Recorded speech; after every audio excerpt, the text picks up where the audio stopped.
perubahan saat Menteri Koordinator Bidang Kemaritiman dan Investasi Luhut Binsar Panjaitan menyebut kondisi penularan dan kasus COVID-19 di Indonesia semakin membaik. Hal itu terlihat dari kasus aktif COVID-19 secara nasional yang hanya tersisa 18.000 dengan 0 kasus kematian di sejumlah provinsi di Jawa dan Bali. Luhut meyakini hal itu terjadi seiring dengan kenaikan cakupan vaksinasi yang dilakukan. Meski demikian, pemerintah Indonesia saat ini tengah mewaspadai datangnya gelombang ketiga COVID-19. Seperti yang diprediksi oleh Badan Kesehatan Dunia atau WHO. Pemerintah memprediksi kemungkinan gelombang ketiga terjadi selepas libur Natal dan Tahun Baru 2022.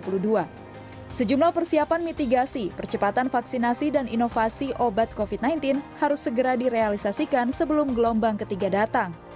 Presiden menekankan kepada kami semua agar betul-betul berhati-hati menyiapkan seluruh langkah mitigasi apabila terjadi gelombang ketiga akibat libur Natal dan Tahun Baru, terutama mendorong penggunaan peduli lindungi dan tadi soal vaksinasi.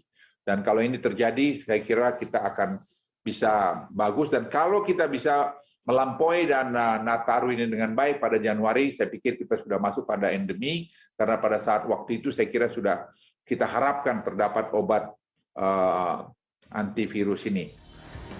Sementara itu, Menteri Pariwisata dan Ekonomi Kreatif Sandiaga Uno menjelaskan juga telah menyiapkan langkah mitigasi gelombang 3 yang diprediksi terjadi pada Desember 2021 atau musim liburan.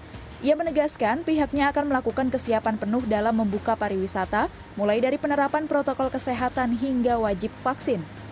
Diperkirakan akan sekitar bulan November atau Desember. Berarti ini bersamaan dengan liburan Nataru. Tadi arahan bahwa kita harus tetap sangat berhati-hati, sangat tingkatkan kewaspadaan kita, termasuk juga bagaimana kita menghindari acara-acara besar yang menimbulkan kerumunan. Adapun sejumlah rumah sakit juga mulai melakukan persiapan menghadapi gelombang ketiga COVID-19. Seperti Rumah Sakit Rujukan COVID KRMT Wongsonegoro Semarang, Jawa Tengah. Selain menyiagakan 535 tempat tidur pasien, sebanyak 1.517 tenaga medis dan karyawan juga sudah menerima vaksin booster.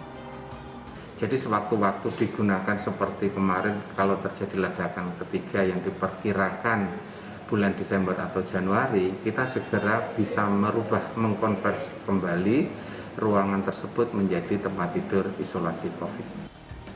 Selain itu, stok oksigen dan fasilitas pendukung untuk pasien COVID-19 juga dipastikan cukup dan siap digunakan jika sewaktu